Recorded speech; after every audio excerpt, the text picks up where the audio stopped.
Assalamualaikum warahmatullahi wabarakatuh. Bismillahirrahmanirrahim. Alhamdulillah wassalatu wassalamu ala rasulillah wala quwata illa billah. Allahumma sholli ala sayyidina Muhammadin wa ala ali sayyidina Muhammad amma ba'du. Bismillahirrahmanirrahim. Qaulal mu'allif rahimahullahu ta'ala wa nafa'na bihi wa bi ulumihi wa amaddana fi asrarihi wa adda alaina bi barakatihi fid dharaini. Amin ya rabbal alamin. Bismillahirrahmanirrahim.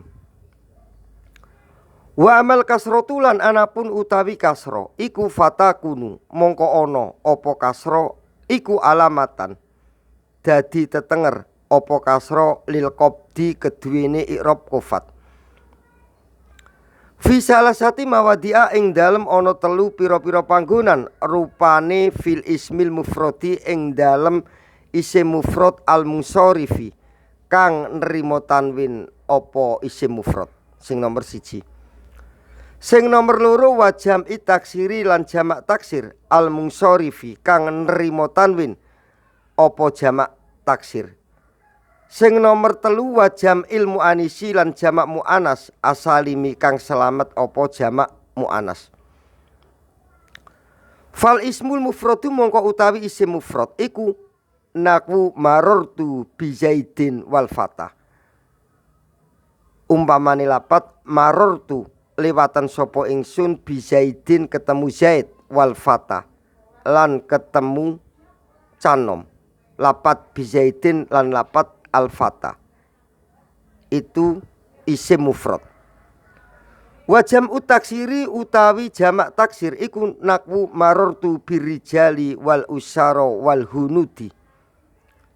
Umpamane lapat marortu lewatan sapa ingsun birijali ketemu pira-pira wong lanang wal usara lan ketemu pira-pira wong kang buyungan wal hunudi lan ketemu pira-pira hindun.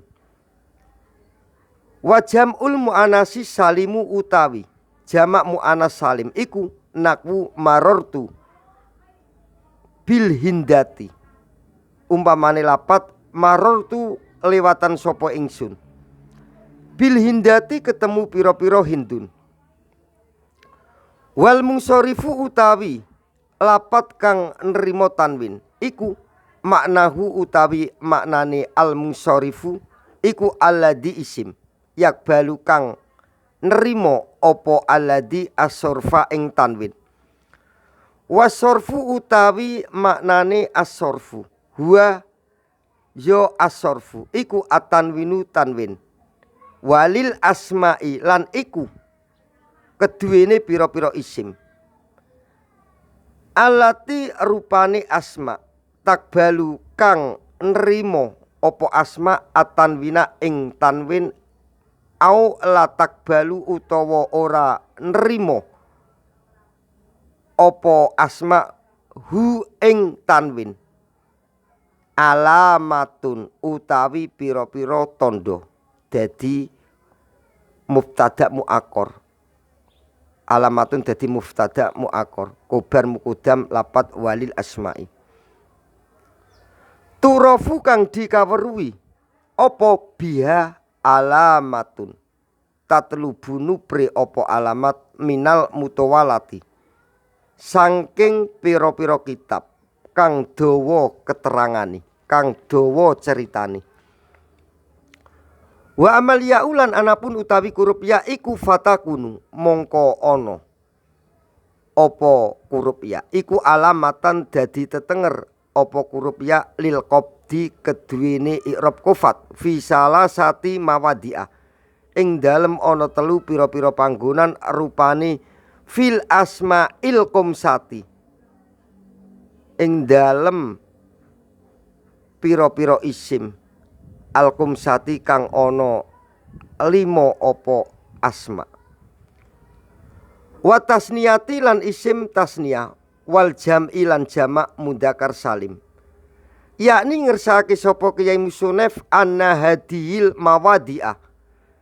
Ing sak temene iki pira-pira panggonan as-salasata kang ana telu iku takunu kang ana apa aliyau huruf ya fiha ing dalem as-salasata iku alamatan dadi tetenger apa huruf ya alal qabdi ing atase i'rab qofat niyabatan krana dadi ganti apa i'rab qofat anil kasroti saking i'rab kasra.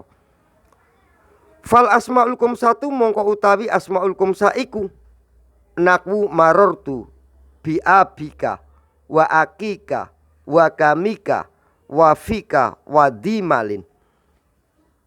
Umpamane lapat marortu lewatan sapa ingsun bi abika ketemu bapak sira wa akika lan ketemu dulur sira wa kamika lan ketemu paman sira wa fika lan ketemu mulut sira wa dimalin lan ketemu wong kang anduweni bondo.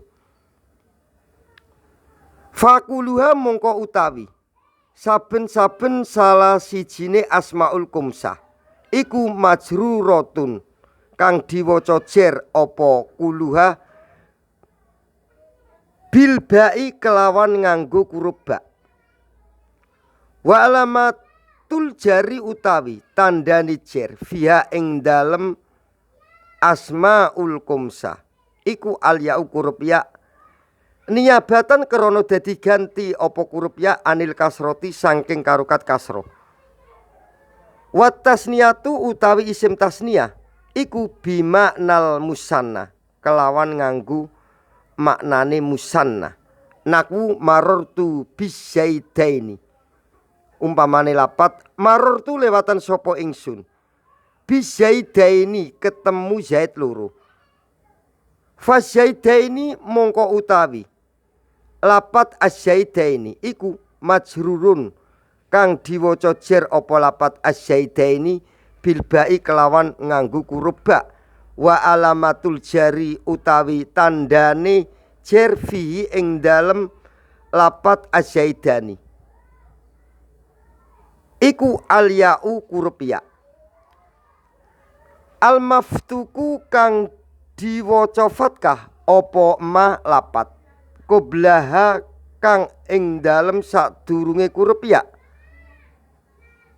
Al maksuru kang diwaca kasra apa malapat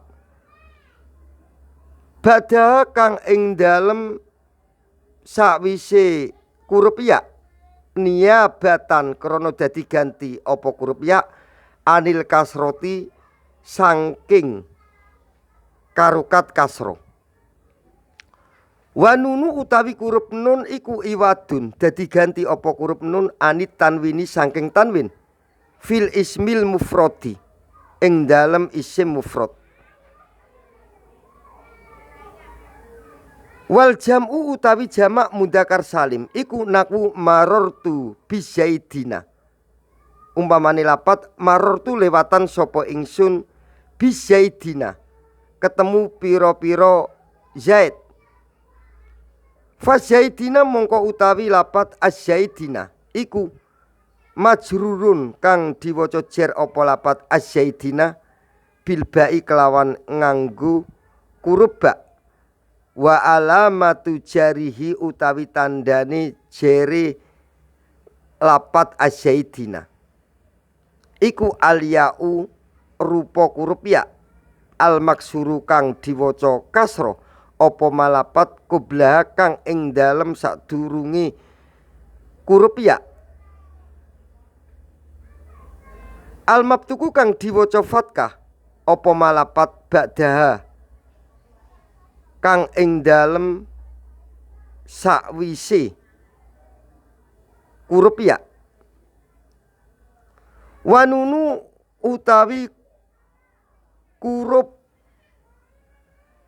nun jamak mudzakkar salim iku iwadun dadi ganti apa huruf nun ani tanwini saking tanwin fil ismi ing dalem isim al mufradi kang mufrad apa isim.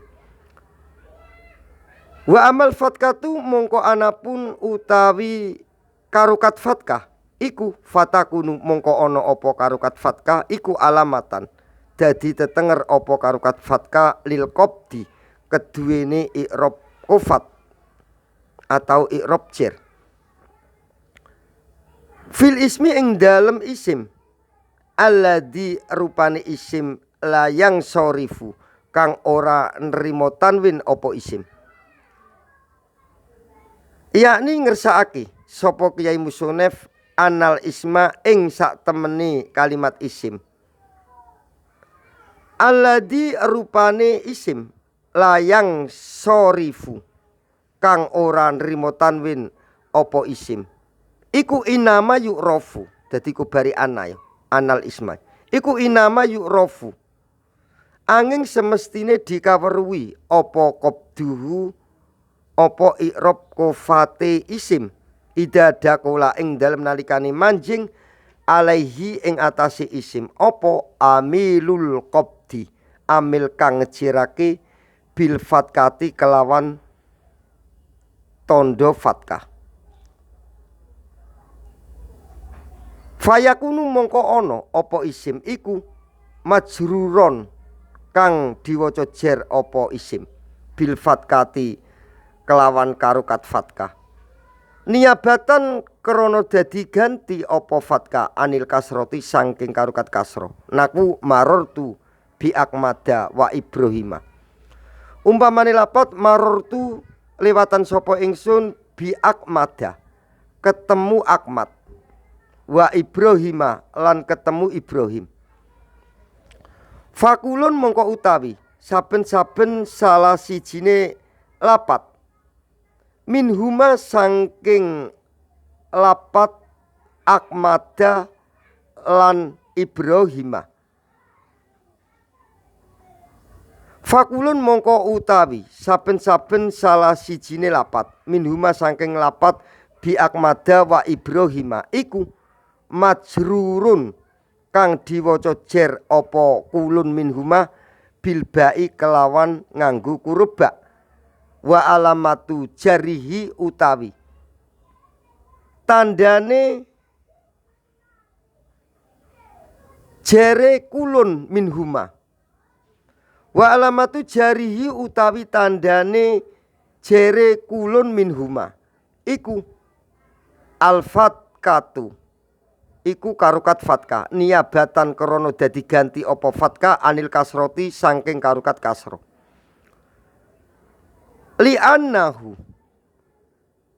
Li'anahu krana sak temene kulun minhuma iku ismun aran kalimat isim layang sorifu kang ora nrimo tanwin apa isim ai tegese layunawanu kang ora nrimo tanwin apa isim.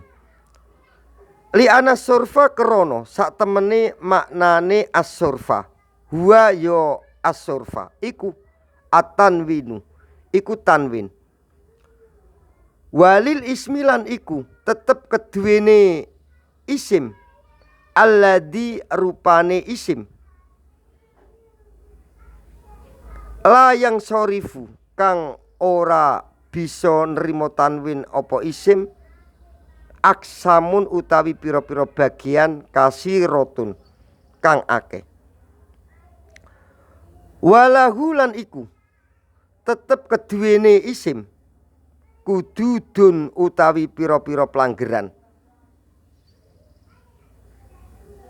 Wa alamatun lan pira-pira tetenger yu'rofu kang dikaweruhi apa biha alamat tatlubu kang nupri apa alamat minal mutawalati saking kitab kang dawa ceritane. Fa'inal mubtadi'ah mongko sak temene wong kang ngawiti iku yakfi nyukupi hi ing al mubtadi'ah fi awalil amri ing dalem kawitane perkara apa ayat tasawwaro apa yen to ndadekake sapa al mubtadi hu ing fi awalil amri hu ing awalul amru ing kawitane perkara ijmalan ing pira-pira kesimpulan ing pira-pira global ing pira-pira jumlah ngono ya kena ing pira-pira global ing pira-pira kesimpulan. Wallahu utawi Allah subhanahu maha suci Allah wa ta'ala lan kali maha luhur Allah iku aklamu ndat kang luwe pirsa. Walil jasmi lan iku tetep keduwene i'rab jazm alamatani utawi ana alamat loro rupane as-sukunu rupane karukat sukun wal katfu lan buang kurup akhire kalimat. Fasukunu mongko utawi karukat sukun iku alamatun dadi tetenger apa sukun asliyatun kang bangsa asli apa alamat. Naku lam yadrib zaidun umpamane lapat lam yadrib ora mukul sapa zaidun zaid. Fayadrib mongko utawi lapat yadrib.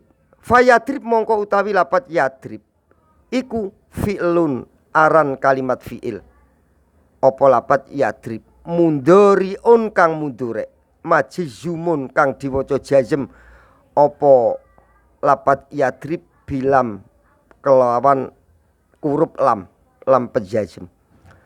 Wa alamatu jazmihi utawi alamat jazme lapat yadrib iku as-sukunu iku karukat sukun dadi tek waca yadrib sukun ya ana lam penasab.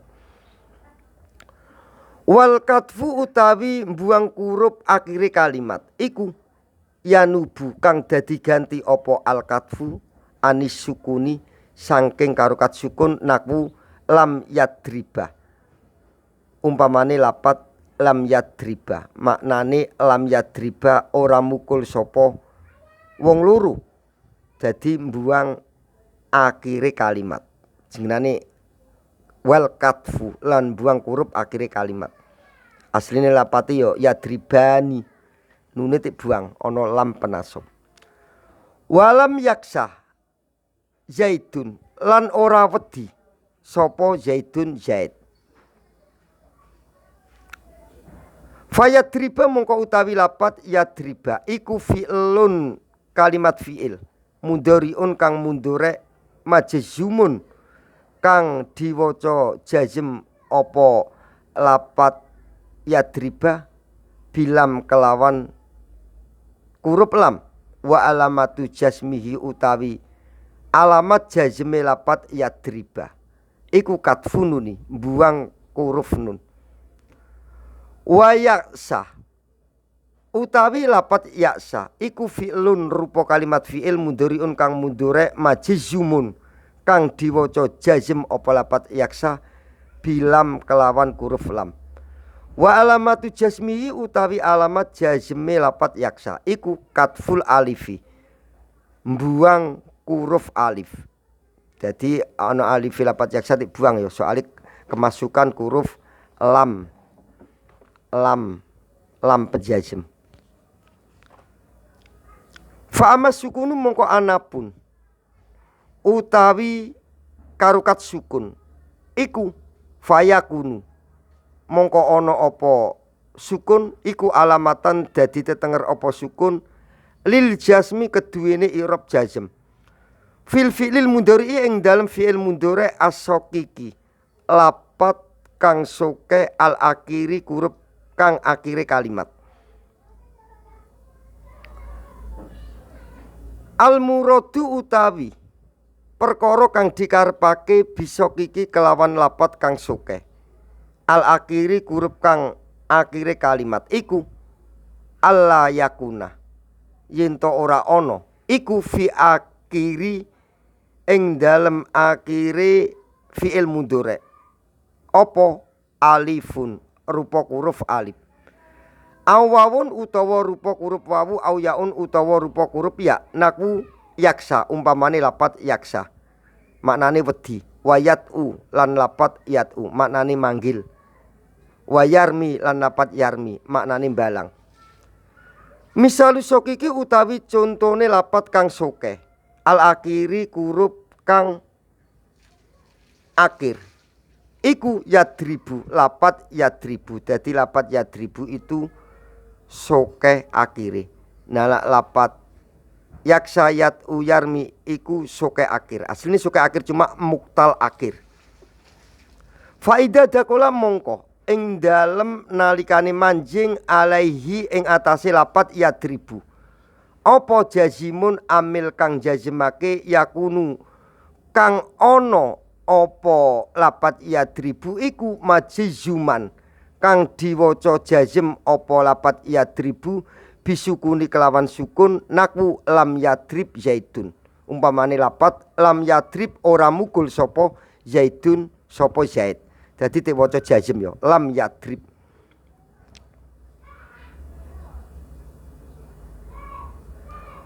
Wa amal katfu lan anapun utawi buang huruf akhire fi'il mudhari iku fayakunu mongko ana apa al katfu iku alamatan dadi tetenger lil jasmi keduwene i'rab jazm fil fi'lil mudhari ing dalam fi'il mudhari al muktali lapat kang muktal al akhiri huruf akhire kalimat naku lam yaksa zaidun.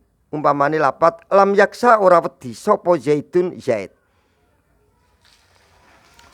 Fa yaksa mongko utawi lapat yaksa iku fi'lun iku rupa kalimat fi'il mudhari'un kang mudhari majzumun kang diwaca jazm apa lapat yaksa bilam kelawan huruf lam. Wa alamatu jazmihi utawi alamat jazme lapat yaksa iku katful alifi buang huruf alif.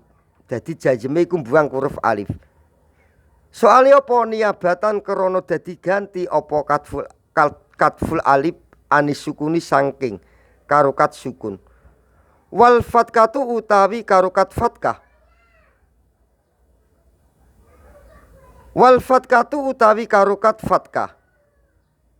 Qoblaha ing dalem sadurunge katful alif iku dalilun oleh duduake alaiha ing atase al fatkah.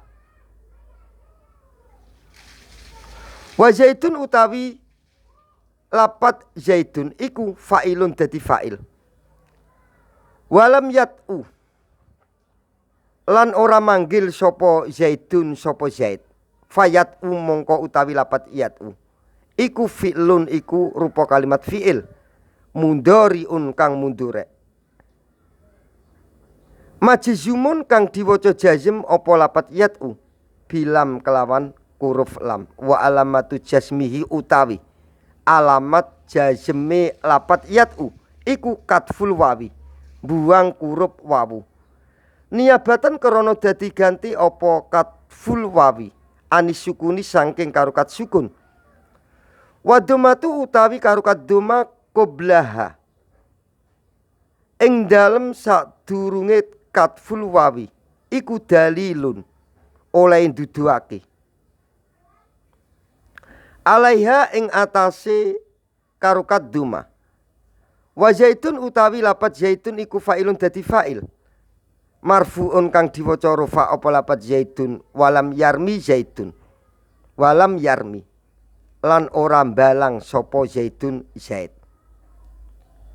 Fayarmi mongko utawi lapat yarmi iku fi'lun iku rupa kalimat fi'il mudhari'un kang mudhari majzumun kang diwaca jazm apa lapat yarmi bilam kelawan huruf lam. Wa alamatu jazmihi utawi alamat jazme lapat yarmi iku katful ya'i buang huruf ya.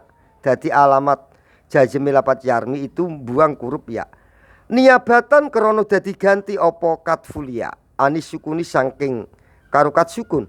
Wal kasratu utawi karokat kasra qoblaha wal kasratu utawi karokat kasra qoblaha ing dalem sadurunge katful ya'i iku dalilun oleh duduhake alaiha ing atase al kasratu.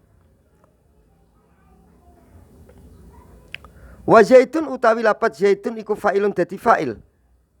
Apa lapat zaitun? Wa fil af'ali lan iku ing dalem pira-pira fi'il. Allati rupane af'al. Raf'uha kang utawi rofa'i af'al. Iku bisa batin nuni kelawan netepake huruf nun. Hiya utawi af'al iku al af'alu pira-pira fi'il. Alkum satu kang ono 5 opo af'al. Yakni ngersakake sapa Kyai Musonef anna alamatal jasmi ing sak temeni alamat jazm fiha ing dalem af'al iku takunu ono opo af'al.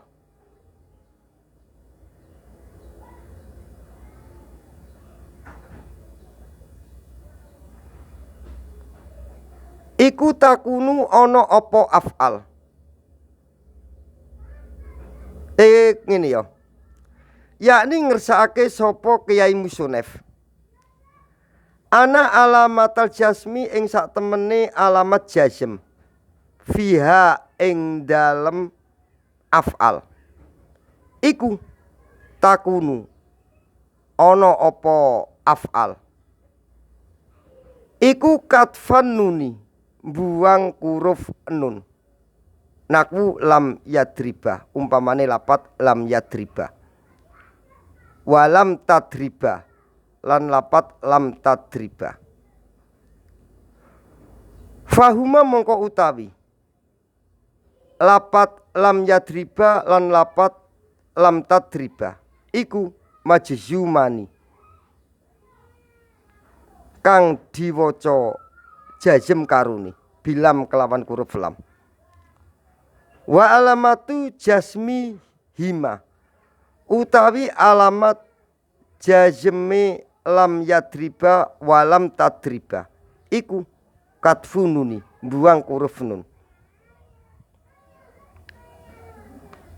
Wal alifu utawi alife lapat yadriba lan tadriba iku fa'ilun dadi fa'il apa alif. Walam yadribu lan lapat yadribu. Walam tadriba lan lapat lam tad ngene ya. Walam yadribu lan lapat lam yadribu. Walam tadribu lan lapat lam tadribu iku kadalika koyok mengkono-mengkono lapat lam yadribu lan lapat lam tadribu. Majzumani kang diwaca jazm karuni bilam kelawan huruf lam. Wa alamatu jazmihima utawi alamate jazmi lapat lam yadribu walam tadribu iku katfununi buang huruf nun. Wal wawu utawi huruf wawu. Wawune lapat lam yadribu iku wawune karo lam tadribu iku fa'ilun dadi fa'il apa wawu. Walam tadribi. Walam tadribu utawi lapat lam tadribi iku majzumun kang diwaca jazm apa lapat lam tadribi bilam kelawan huruf lam. Wa alamatu jazmihi utawi alamat jazme lapat lam tadribi iku katfununi buang huruf nun. Wal ya'u utawi huruf yae lapat lam tadribi yae iku fa'ilun dadi fa'il apa huruf ya. Wallahu subhanahu wa ta'ala a'lamu wa billahi taufiq wal hidayah waridho wa inayah. Assalamualaikum warahmatullahi wabarakatuh.